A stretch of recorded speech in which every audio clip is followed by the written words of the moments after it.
Hey everybody, welcome back. Today we're going to talk about last minute food plots. I know it's mid-October here. We were actually doing some planting late September and early October, but we're just kind of lumping it all together because we had three different food plots we planted. We just want to talk about how we did it, what we used, why we did it. This probably won't be relevant to maybe the top quarter of the country.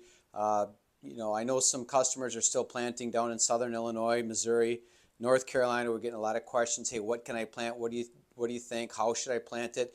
I just talked to a gentleman that's trying to plant a food plot, some rye in, I believe it was Lower Michigan. And I said, if you can catch a little bit of rain, this is how I would plant it. This is what I would do. I think you should still have some green by deer season. Today is October 21st, I believe, that we're going to shoot this video. So let's talk about last minute food plots, what we did and why we did it. So what did we do? We did two different methods. I'm just going to talk about it quick, but then we'll take you out into the field and show you what we did. We had three food plots, all family friends, just some friends of ours that wanted some food plots. The very first one we did was an old fallow field. It was about just over 3/4 of an acre, goldenrod and grass. So we sprayed it with Roundup, let it sit 10 days, mowed it, chopped it up really, really good, and then went in with a PH Outdoors drill, drilled cereal rye, buckwheat, and oats. Now keep in mind it was 80 degrees when we did this. We did have one hard frost killed the buckwheat, but everything else germinated without rain. We had 80 degrees the day we were planting. I can't remember if it was the end of October or, I'm sorry, the end of September or it was actually in October. But we went back 9 days later, no rain, and we had germination. The oats were up and the rye was up. So we're going to talk about that, what all these plots had in common right at the end here. So that was planting number one. Number two, we had a food plot in its beautiful location in the hardwoods, really long, narrow, surrounded by maples. We didn't need to mow it, so we quick sprayed it, so I didn't have to wait for that kill to take place to go back and mow it. So we sprayed it and went back 3 or 4 days later while everything was still starting to die. We could start to see brown. And once again, we used the PH Outdoors drill. And I'll talk about the settings, and while we're doing the videos, you'll actually see what we ended up doing. But we drilled it, and that was just rye. I think we had a little bit of clover we spilled on the floor. I put it in there as an experiment to see how deep we could drill the cereal grains, the rye, and this clover still germinated, and it actually worked quite well. But I think this, I think that was around October 10th we did that. That is a really late time frame here in Upper Michigan, the northern quarter of the country, to be putting clover in. But again, we'd spilled on the floor and just had it sitting in the corner, and I used it as an experiment. But that was just a spray and a drill. That was it. Now the third one, we had a real nice food plot in a friend's backyard. It was all tall weeds and goldenrod grass. I did not have time to spray. Okay, we had a stretch of cooler weather for about 3 days. We really wanted to get this project done because we're actually trying to set the table and set the stage for next year, but we wanted to get some rye in there now. But what we ended up doing, we didn't have time to spray, so we ended up doing is going in there with our brush cutter and mowed it multiple times. We did about a 6 to 8 inch cut, and then we put the brush cutter right on the ground, tried to scalp as much as we could. We chopped up that mulch, that trash as best we could. We did not want a great big windrow, so to speak, that the seed would have to fight through. And then what we ended up doing is we got a disc. We started early in the morning. Now we missed the rain. This was the day after we got about 1/10 of an inch of rain, and this is a little bit lower ground, so we have really good soil moisture. Okay, so we ended up disking really good, multiple passes, started to bust that top, about a 1 inch layer, started to get that thatch incorporated in the ground. We spread our cereal rye. I think this was just over a half acre. We did 130 pounds of cereal rye because I knew not all of it was going to get buried. But we ended up disking that in as best we could. And then we followed up with one of those harrow drags you can get at like Fleet Farm here in the Midwest, Tractor Supply. It looks like a big piece of chain link fence, heavy bar, and you can run it with the fingers down or the fingers up. I ran it a couple times, just going round and round, trying to get everything covered and packed down with the fingers up. It worked great. I went up there 8 days later, and I could start to see that little purple rye tip poking through the ground. We did add, on that food plot, that was the only food plot, because we were doing a little bit of tillage, we did add 50 pounds of urea too. So That was growing. I checked it last week, and we did start to see the little purple rye. So that's growing. Okay, so what did we plant? Cereal rye, fast growers, oats, buckwheat on the very first food plot we did. Something that's going to grow quickly because we want volume. We want it instantly, as fast as we can get it out of the ground. That's what we're doing: cereal rye, oats, buckwheat. Didn't really necessarily want to go with peas because they're a slow grower, but basically our fall forage sandy soil blend, and we adjusted with rye or a little bit of oats. But again, the very first one we did, keep in mind it was 80 degrees, but we did get a hard frost, so it kind of terminated that buckwheat. If you're in the southern half of the country, you can use buckwheat right now, and it's a great attractant right now. It's green, it grows quickly, but if you have any kind of a chance of frost, I probably would not be using that. How did we do it? Okay. Two ways. One, we used a PH Outdoors drill, and again, I know everybody watching this, most people, majority of the folks don't have a drill. We were blessed to be able to trade some equipment and trade a piece of equipment in, sell some equipment, and we grabbed this drill just for instances like this. But the third one, we did disking because that's what most people are going to do. Now, but the biggest thing is we got that seed buried. I got to mess with the depth on the drill, and it seemed to be about an inch deep. Okay, because they were virgin plots. Well, they haven't been farmed in 8 to 10 years. Farmed meaning there wasn't any kind of tillage done. And a half inch definitely wasn't deep enough. 1 inch just wasn't in the moisture zone because I started digging around in that food plot trying to figure out where the moisture was. And again, it hadn't rained in 3 to 5 weeks, and we really haven't gotten any rain. But there was still moisture in there. One of the plots is tucked up against the swamp, so it's still holding some moisture. So we ended up setting it 2 inches deep, got the seed around an inch deep. Same thing with that third plot that we did the disking on. The seed was about an inch deep, right in the moisture zone. All three germinated. The two plots that we drilled both germinated with zero rain. Okay, so when I talk about burying that seed, that is why I talk about it. It's not that I'm against no-till. It's not that I'm against throwing seed out there. Okay, and I've said it before, I'm against no success. And I knew if I just threw seed out there and mowed on top of it, or if I just threw seed out there and rolled it down, it was not going to germinate. Just wanted to talk about that. That is what's in common. Fast-growing seeds, gets the seeds buried, and we had success. Let's head to the field, and I'll show you what we did.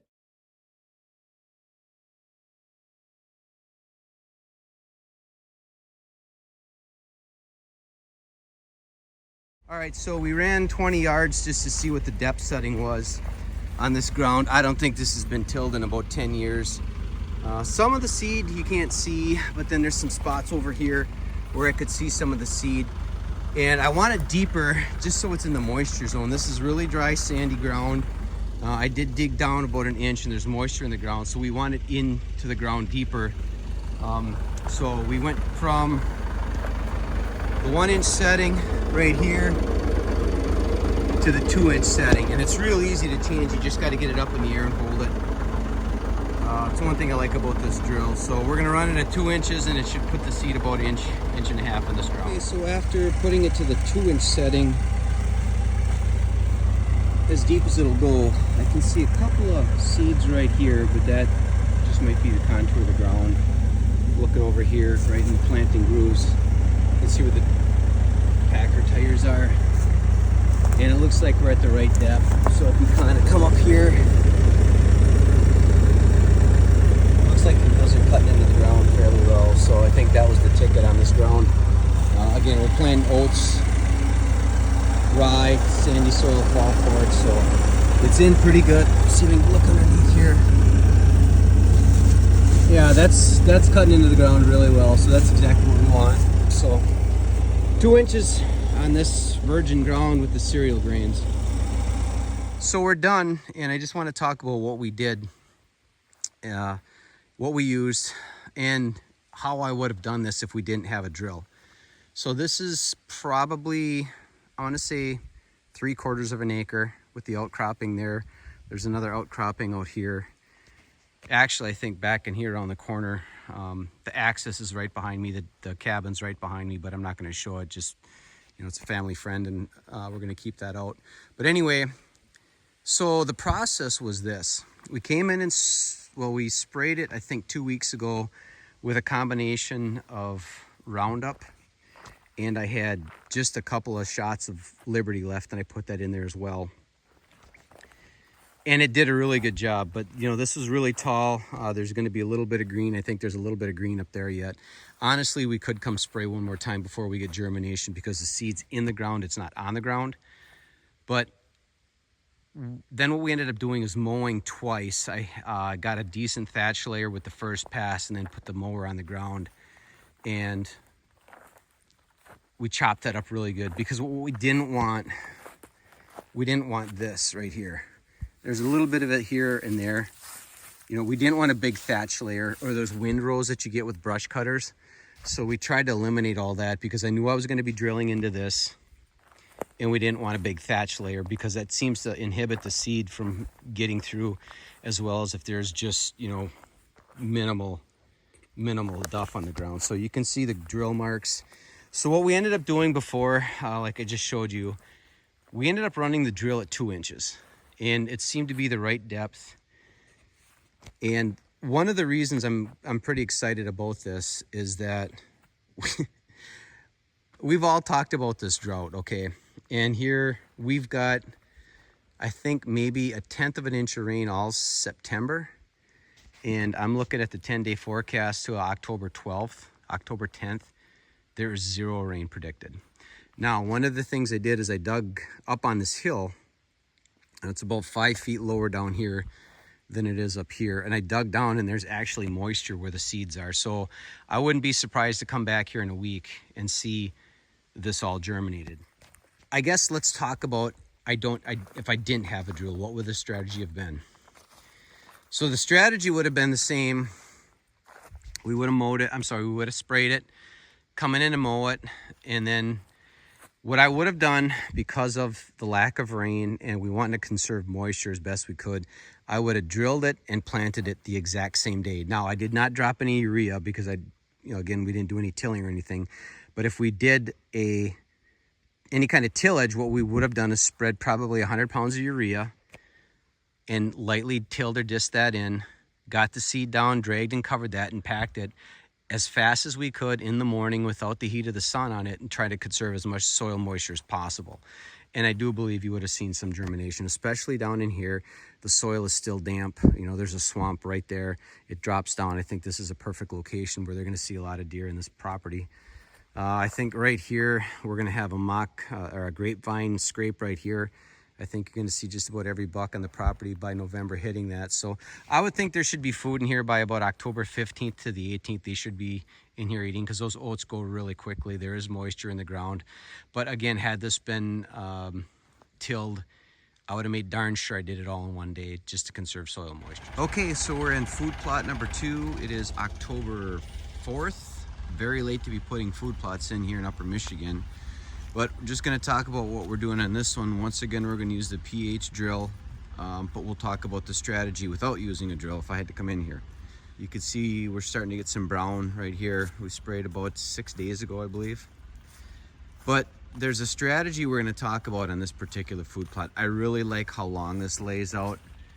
A lot of opportunity in here for, you know, the vines. And this is southern Menominee County, so we're about 6 miles from the Wisconsin border. But the thing here, I know they've tried clover in the past. Okay, let me just slow down a little bit. It's getting out of focus. They've tried clover in the past here, and I'm just going to drill cereal grains today. And I want to come in probably end of October, right before rifle season. That's all I do back here is rifle hunt. I think there might be some bow hunting, I'm not sure. But there's a lot of broadleaf in here, but I'm not going to get carried away with the clover back here because of this. You see all the leaves, you see how dark it is in here? Now, clover being a broadleaf is going to need a lot more sun than like cereal rye. But then I also talk about leaf drop. Okay, so you look at all the maples, it's just gorgeous up here. Like I've always said, we don't grow a lot of big deer here in Upper Michigan. You get something at 3 years old and that's a pretty big deer up here, but it's absolutely stunning, breathtaking scenery, and the maples are starting to turn, and this food plot is surrounded with maples, so there's going to be leaves falling on here, and I think that's why we get clover to struggle in here. Okay, we're looking south right now, not a lot of sun, it's filtered, so I think cereal rye is going to do great. We're going to get some oats in here. because quite honestly, the 20-day forecast doesn't show anything resembling cold October weather. Now you can start to see this leaf, or the leaves are coming off this maple already. It's not bad, but I do get nervous about clover in these kind of food plots. So let's talk about what we're gonna do. We're gonna use the PH Outdoors drill that we got, and we're going to set the depth at 2 inches because this is mostly sandy ground, but I want it down in the moisture zone. What would we do if we didn't have the PH drill? So I would come in here a little bit earlier and spray and give it a long time to die. Try to start to break down the root structure on the sod in here because it's mostly grass. I would probably spread some fertilizer, just being cereal grains this late in the day. I would probably, this looks like about, I'm gonna say 150 yards by 20 yards wide. So I think that's got to be about a half acre. I'd probably do 100 pounds of urea. I'd till that in. I would spread probably 100 to 150 pounds of cereal rye, or else 100 pounds of rye and 50 pounds of oats.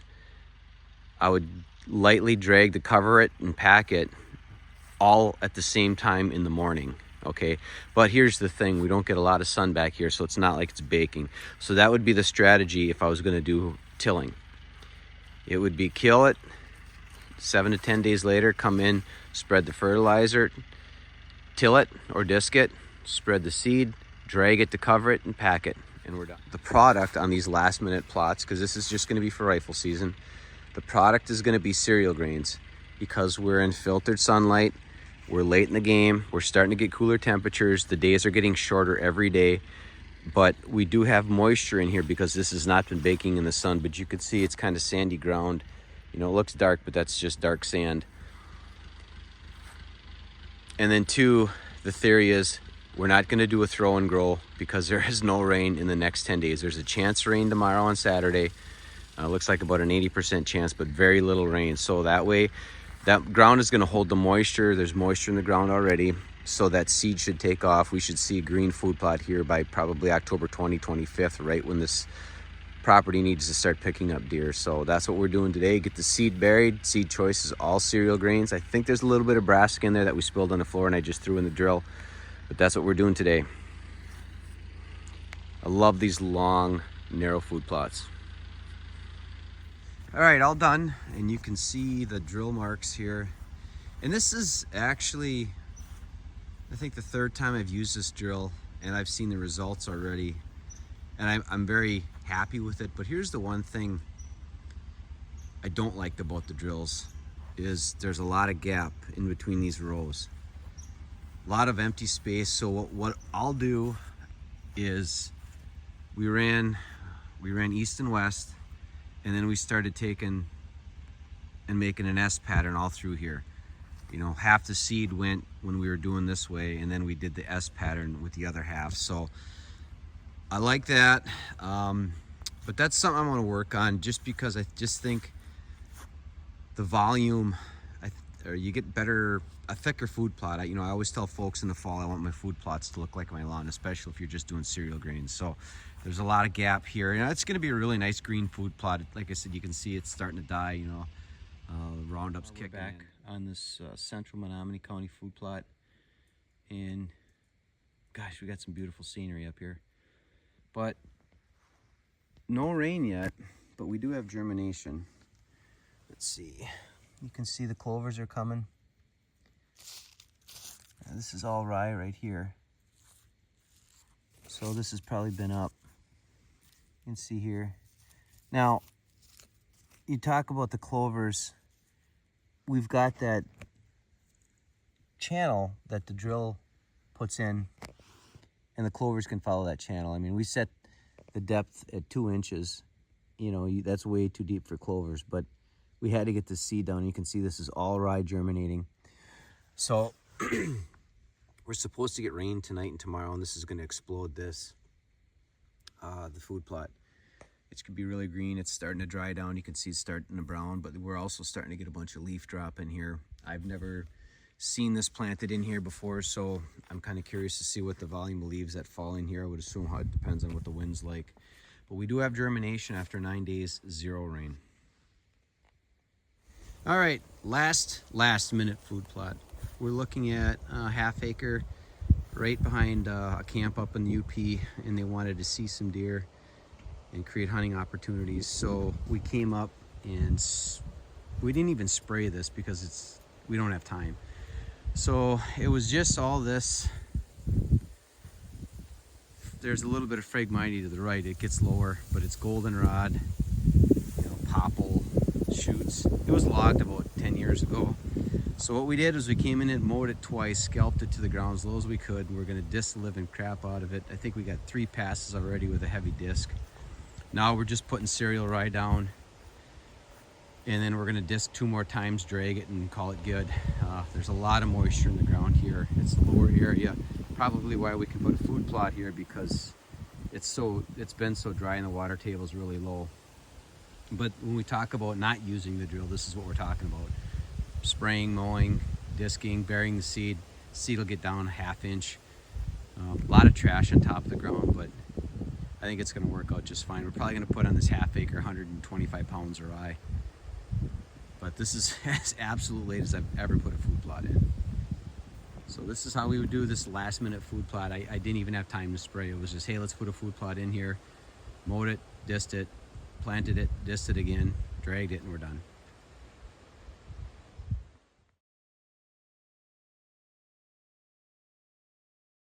All right, all done.